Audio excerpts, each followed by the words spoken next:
What's good? It's your boy, Mixtape Moth, and today I'm going to hit y'all with a review of the new Sheek Louch album entitled Beast Mode 4. Let's get to it.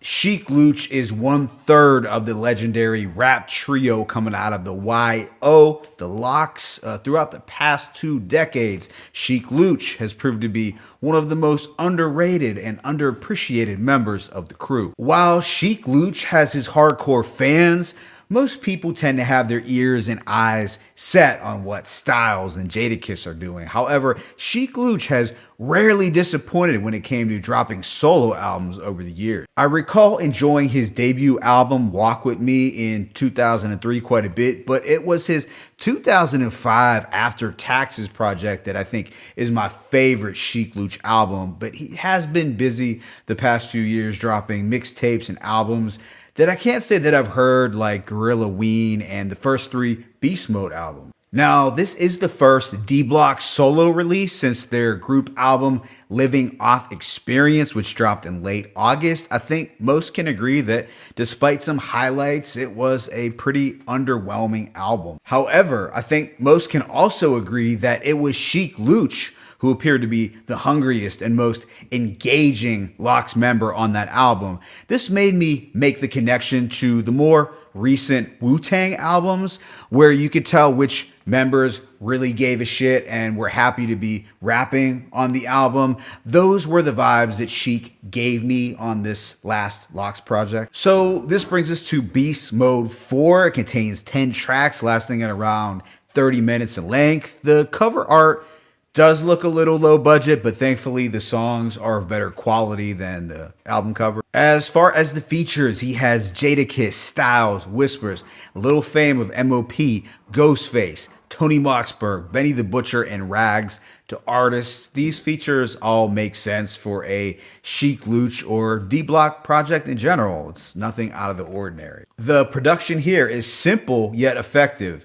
There are no ultra creative or layered instrumentals that you would get from, let's say, an Alchemist or Hit Boy. Instead, what you have are traditional Lox sounding instrumentals without the forced radio sounds that appeared on the most recent Lox album, as well as Jadakiss's. If you are someone who listens to albums mainly for polished and groundbreaking production, fancy beat shifts, and impressive hooks, then you might be a little disappointed by this project. But if you like artists who use tried and true formulas, then this project will likely appeal to you. I will say that it does give off somewhat of a mixtape vibe, kind of like some older D-Block mixtapes, but I think that's wherein its appeal lies. There is somewhat of a back to basics and keep it simple formula found throughout this, which gives it that raw and uncut quality. It almost feels like Sheek Louch just wanted to have some fun, but he also wanted to give hardcore Lox fans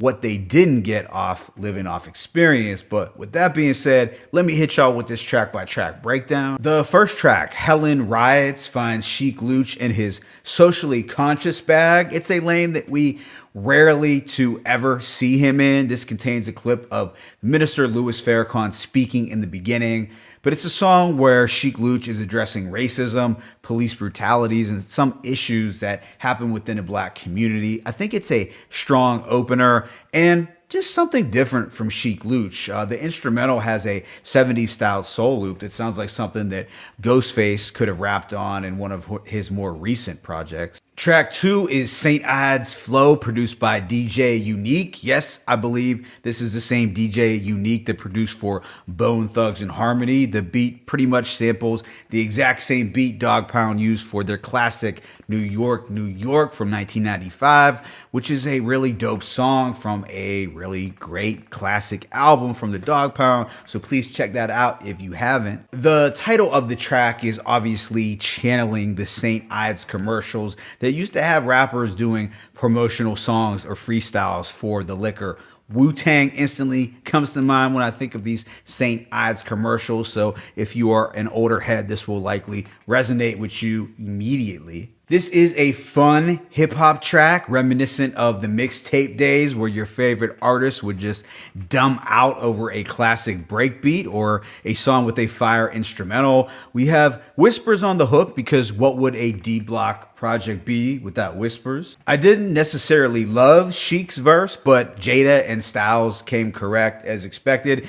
Jada's verse stood out the most. He said, "When I got the game, I just gave it back to my brothers, and I could hit one of your favorite rappers' mothers. Nice over a century. My first rollie, Meek Mill, was in elementary. Mention me. I'm here to address the oppressors in a Tesla. Political ties is what's covering brothers' eyes. Same devil, but they just rock a different disguise." A few things here. The first bar about hitting your favorite rappers' mothers was kind of funny and a little disrespectful. He referenced Meek Mill. I'm not sure what that was about. But the third line about politicians being the same devil with a different disguise. Yeah, I kind of took issue with that one. While that particular political bar might have sounded wise and clever, I completely disagreed with it, especially in this current 2020 presidential climate, because unfortunately it just shows Jadakiss as another rapper who is not giving a good take on politics. I know what he's getting at. It's the type of advice that will have your ass sitting at home not voting while a monster like Trump gets reelected. Look, Joe Biden is a man with flaws like any politician, but you cannot tell me that Joe Biden is the same as Donald Trump. This whole same devil just rocking a different disguise is bullshit. Donald Trump couldn't even denounce white supremacy on stage in front of millions of people. These two political candidates are not the same. I know I'm going off topic and I didn't even want to have to address politics, but I'm looking at the character of both men and it is vastly different. It's a night and day difference between the two. So Kiss, I love you and respect you, but these two men are not the same. So go out and vote. But yeah, I loved St. Ides flow despite my little rant. I just disagree with Kiss, although I did like his verse. Up next, we have The Morning, where we find Sheek Louch painting a picture and doing a little storytelling about the Lox's come up.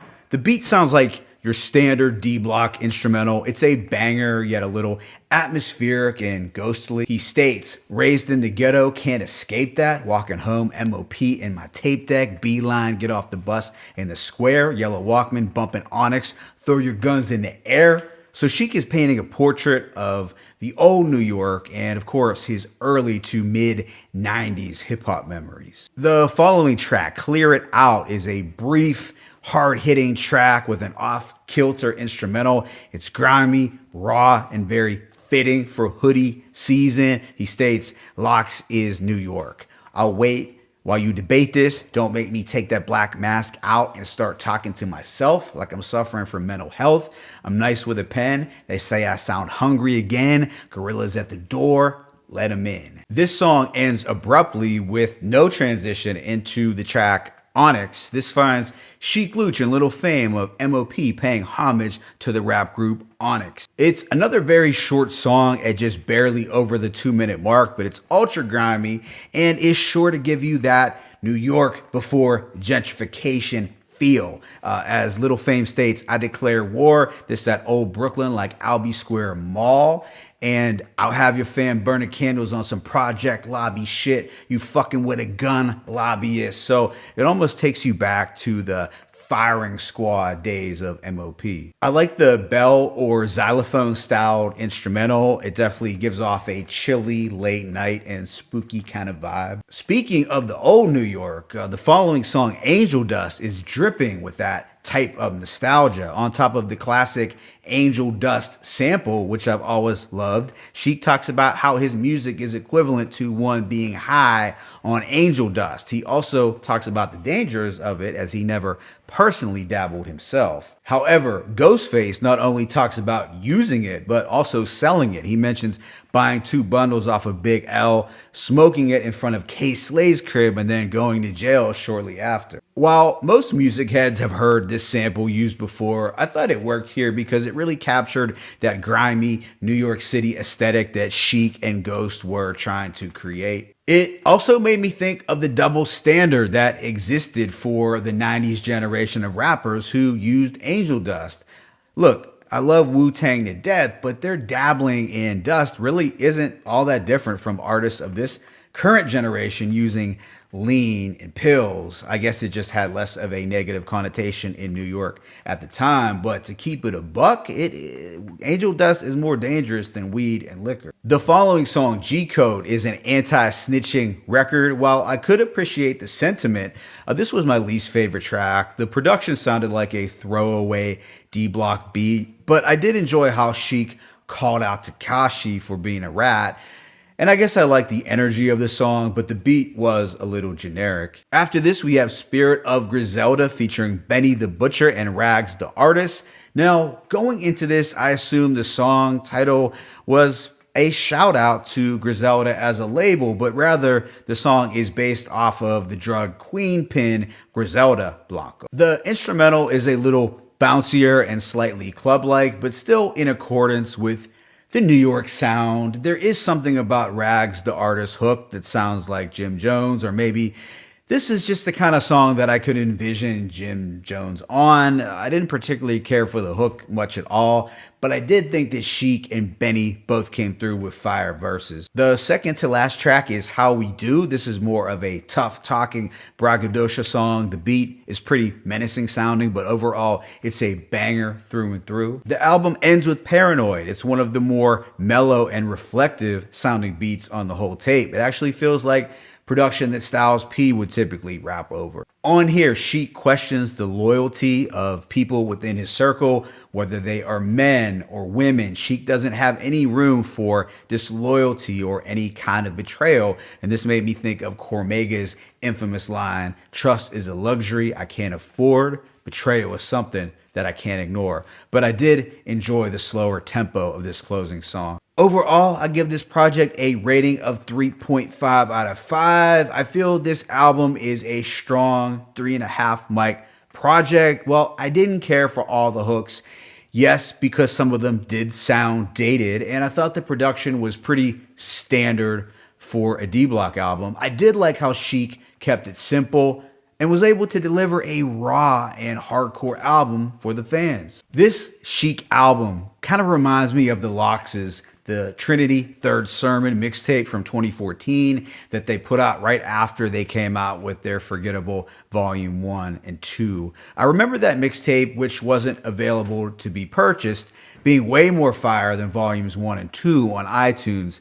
This Sheek album feels similar to that Lox album for me in that it isn't trying too hard. It's just Sheek Louch spitting grimy and aggressive bars to simple yet effective enough beats. Sure, this tape is a little rough around the edges at times, but it doesn't have any glaring missteps. All 10 songs are basically solid.